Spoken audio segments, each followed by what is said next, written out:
So hello my dear friends, welcome back to my channel. আজকে আমরা আলোচনা করব নেম ম্যাচিং নিয়ে। নেম ম্যাচিং রিডিং প্যাসেজের সবচেয়ে ইজি পার্ট। আমি আজকে আপনাদের এমন কিছু টিপস এবং ট্রিক্স শেখাবো যেগুলো ইউজ করলে আপনারা নেম ম্যাচিং 5 মিনিটের ভিতরে সলভ করে ফেলতে পারবেন।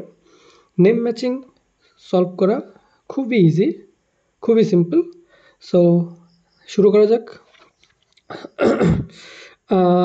আমরা পুরো প্যাসেজটা পড়বো না, পুরো প্যাসেজটা পড়ার কোনো প্রয়োজনও নাই। নেম ম্যাচিংয়ের জন্য কি করতে হবে, শুধুমাত্র নেম কোথায় নামগুলো আছে নামগুলো মার্ক করবেন, তারপরে এখান থেকে কিওয়ার্ড ম্যাচ করবেন। নামগুলো মার্ক করে রেখে কিওয়ার্ড ম্যাচ করবেন, করলে আমরা অ্যান্সার পেয়ে যাবো। বেশি টাইমও ওয়েস্ট হবে না, পুরো প্যাসেজও পড়ার প্রয়োজন নাই। নেম ম্যাচিং নেম ম্যাচ করার জন্য পুরো প্যাসেজ পড়ার কোনো প্রয়োজন নাই। সো আমরা প্রথমে কিওয়ার্ড চুজ করি।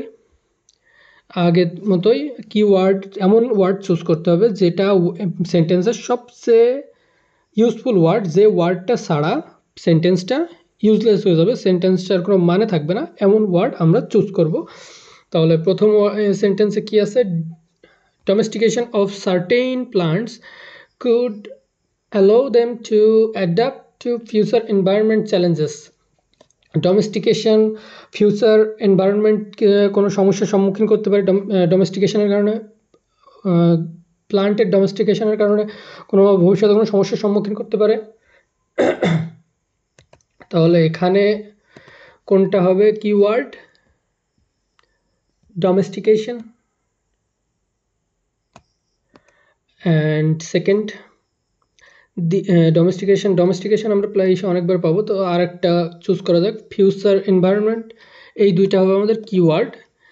Second, the idea of growing and eating unusual plants may not be accepted on a large scale. যে আনইউজুয়াল প্লান্টস গ্রো করা এবং খাওয়া অনেক লার্জ স্কেলে অ্যাকসেপ্ট করবে না মানুষ, লার্জ স্কেলে মানুষ গ্রহণ করবে না। সো এখানে হবে large scale. It is not advisable for the future direction for certain research to be made public. Future রিসার্চগুলোকে পাবলিক না করার ডিরেকশন দেওয়া হচ্ছে। সো এখানে হবে made public. Present efforts to domesticate one wild fruit are limited by the cost involved. Here the cost involved. Humans only make use of a small proportion of plants food available on earth. Food available on earth.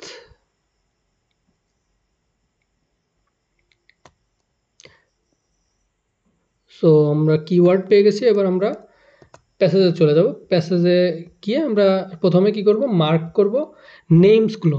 আমরা নেমসগুলো mark করব, তাহলে আমরা আমাদের answer পেয়ে যাব। So যাওয়া যাক।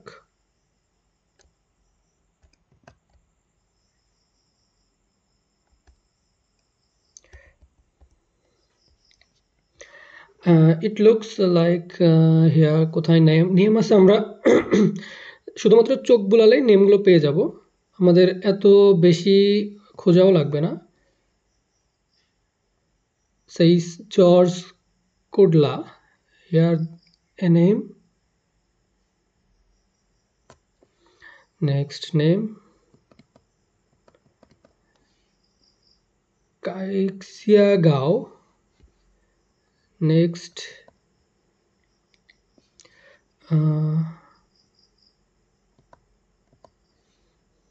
genetic Brazil. আমরা বি প্যাসেজে কোনো নেমই পাইনি।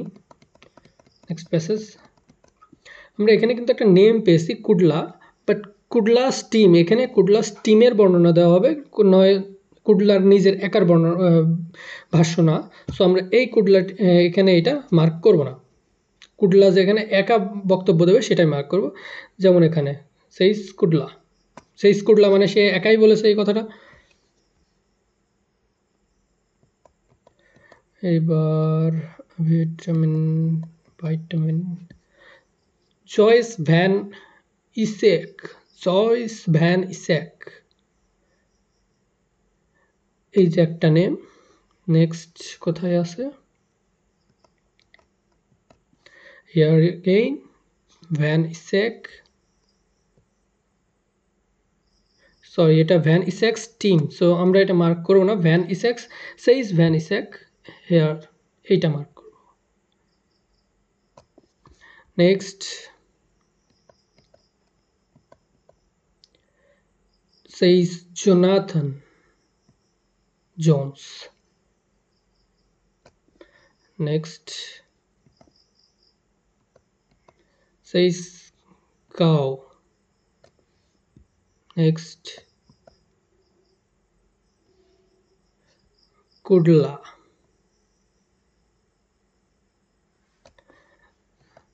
সো আমরা এবার নেমগুলো পেয়ে গেছি। এবার আমরা নেম এই ব্যক্তিরা কি বলেছে সেটা পড়লেই আমরা অ্যান্সার পাবো। ব্যক্তিরা কি বলেছে?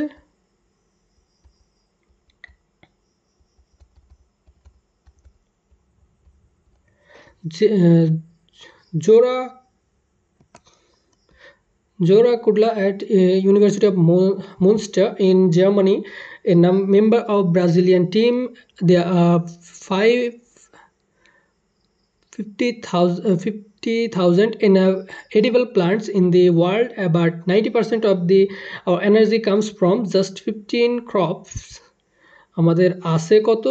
আমাদের প্ল্যানেটে আছে 50,000 প্লান্ট, তবে খাওয়ার যোগ্য এর ভিতরে 90% খাওয়ার অযোগ্য, 90% শক্তি আমরা পাই মাত্র 15টা ক্রপস থেকে। তার মানে 50,000-এর ভিতরে মাত্র 15টাই বেশি খাওয়ার জন্য ব্যবহার করা হয়।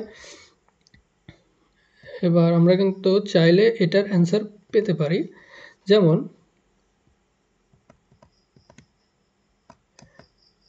এখানে বলা হয়েছে future environment, large scale, made public, cost environment, food available on earth। ওখানে কি বলা হয়েছে? ফুড 50,000 মতো ক্রপস আছে, তবে তার ভিতরে খাওয়ার যোগ্য 15টা, 90% শক্তি আসে, এনার্জি আসে এই 15টা সবজি থেকে। এখানে কি বলেছে? Humans only make use of small proportion of plant food available on earth. তার মানে মানুষ শুধুমাত্র খুবই কম পরিমাণে প্লান্ট পৃথিবীতে অ্যাভেলেবল প্লান্টের ভিতরে খুবই কম সংখ্যক ব্যবহার করতে পারে, স্মল প্রপোর্শনে ব্যবহার করতে পারে। So answer to the question number 23 is George কুডলা। So এবার আবার প্যাসেজে চলে যাওয়া যাক। George কুডলা,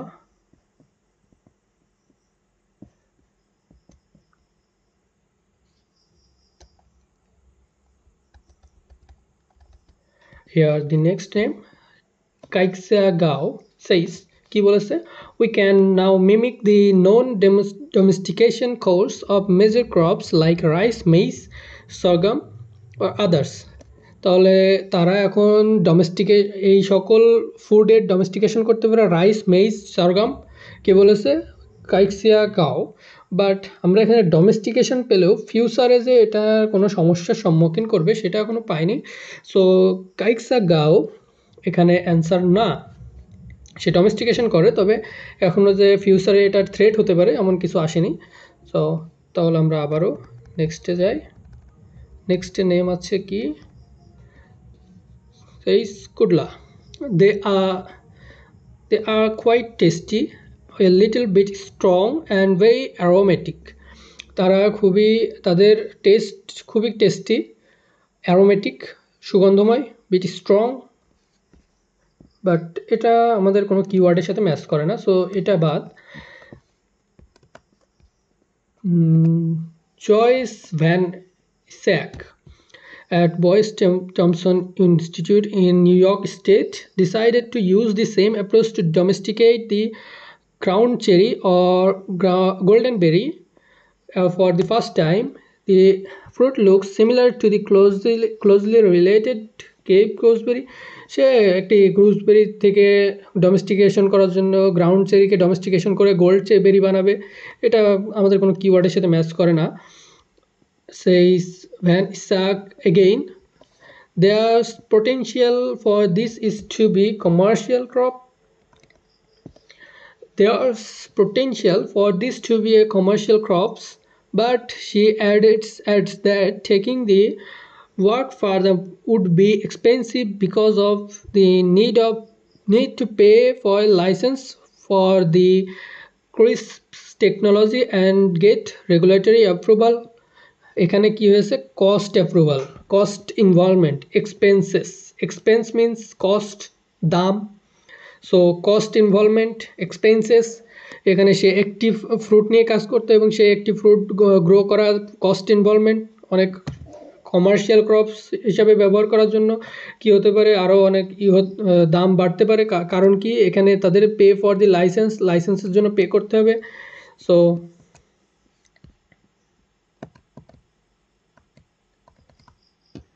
here future environment large scale made public cost involvement. Present efforts to domestication one wild fruit are limited by crops cost involvement. তাদের ওই ground চেরিকে golden বেরিতে পরিণত করতে হলে কি করার সমস্যা কি, cost involvement. So our answer is Joyce van Isaac. Next,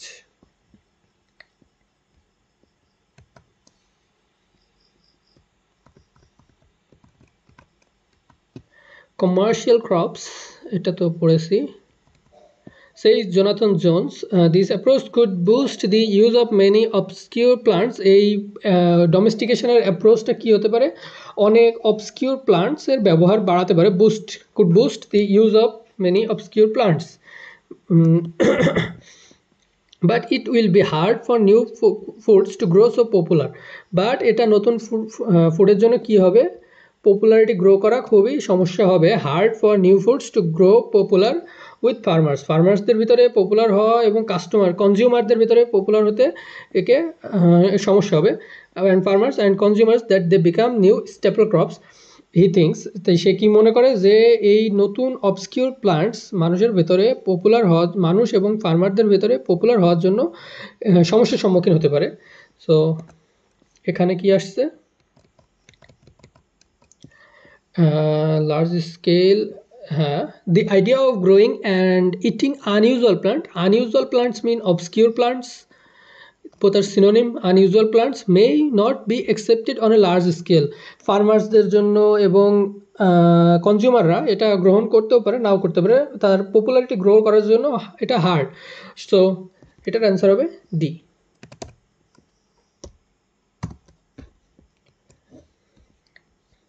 Next,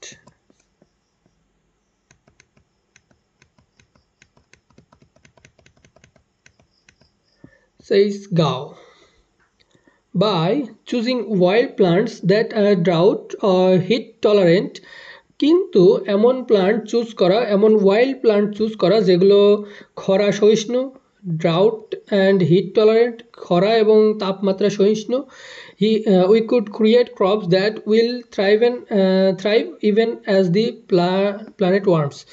আমাদের এমন প্ল্যানেট চুজ করার কি সমস্যা হতে পারে, কি সমস্যার সম্মুখীন হতে পারে, থ্রাইভ ইভেন প্ল্যানেট ওয়ার্ম, পৃথিবীকে গরম করতে পারে।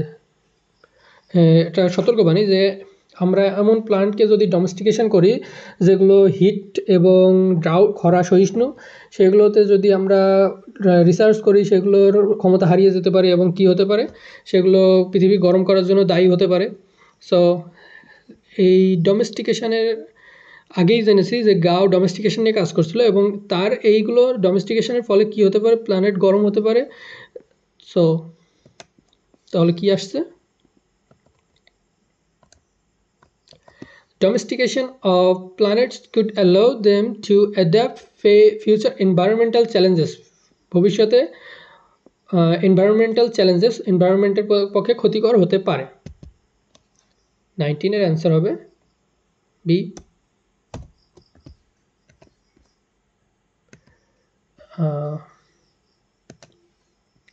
Once again, but Kudla didn't want to reveal. সে কি করতে চায় না, প্রকাশ করতে চায় না। রিভিল মিন্স প্রকাশ করা। So he didn't want to reveal which species were in his team site, সে এমন স্পিসিসের কথা রিভিল করতে চায় না যেটা তার টিম কাজ করেছে, টিম সাইট টিমের ভিতরে ছিল। বিকজ ক্রিপস has made the process so easy, কারণ ক্রিপস এই প্রসেসটা খুবই ইজি করে দিয়েছে। Anyone with the right skills could go to their lab and do this, যে কেউ তাদের ল্যাবে যেতে পারে এবং এটা নিয়ে কাজ করতে পারে। সো তারা এটা রিভিল করতে চায় না। এখানে কোশ্চেনে কি বলেছে, কোশ্চেনে বলেছে it is not advisable for the future direction to certain research to be made public. Made public মানে পাবলিকের কাছে রিভিল করা, সে এগুলো রিভিল করতে চায় না। এখানে কে রিভিল করতে চায় না? কুডলা রিভিল করতে চায় না। সো আমাদের অ্যান্সার হবে কুডলা, জর্জ কুডলা। এগেইন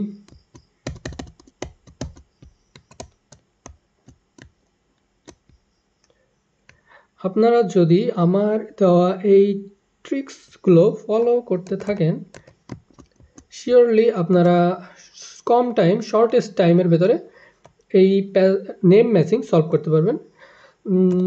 যদি প্রথমত কি করবেন, যে মার্ক করবেন। অন্য কোশ্চেন থাকতেই পারে, একটা প্যাসেজে শুধুমাত্র নেম ম্যাচিং থাকবে এমন তো না। আপনি অন্য কোশ্চেনগুলো যখন পড়বেন তখন সেটা যখনই একটা নেম পাবেন তখন নেমটা মার্ক করে রাখবেন। মার্ক করে রাখার পরে এইভাবে কিওয়ার্ড চুজ করবেন। যদি আপনি কিওয়ার্ড আগে চুজ করে ফেলেন তাহলে তো সমস্যা না, তাহলে আপনি তখনই সাথে সাথে ম্যাচ করে ফেলতে পারেন। তবে আমার যেটা যে এই নেমগুলো মার্ক করবেন, নেমগুলো মার্ক করে রেখে কিওয়ার্ডের সাথে ম্যাচ করলে আপনারা নেম ম্যাচিংয়ের অ্যান্সার খুবই ইজিলি এবং শর্টেস্ট টাইমের ভেতরে দিতে পারবেন। এমন যদি 5টা কোশ্চেন থাকে তাহলে আপনাদের 5 মিনিট টাইম লাগবে, পুরো প্যাসেজ পড়ার কোনো প্রয়োজন নেই। সো আজকের মতো ক্লাস এখানেই শেষ হচ্ছে। Follow and subscribe to my channel and press the bell icon.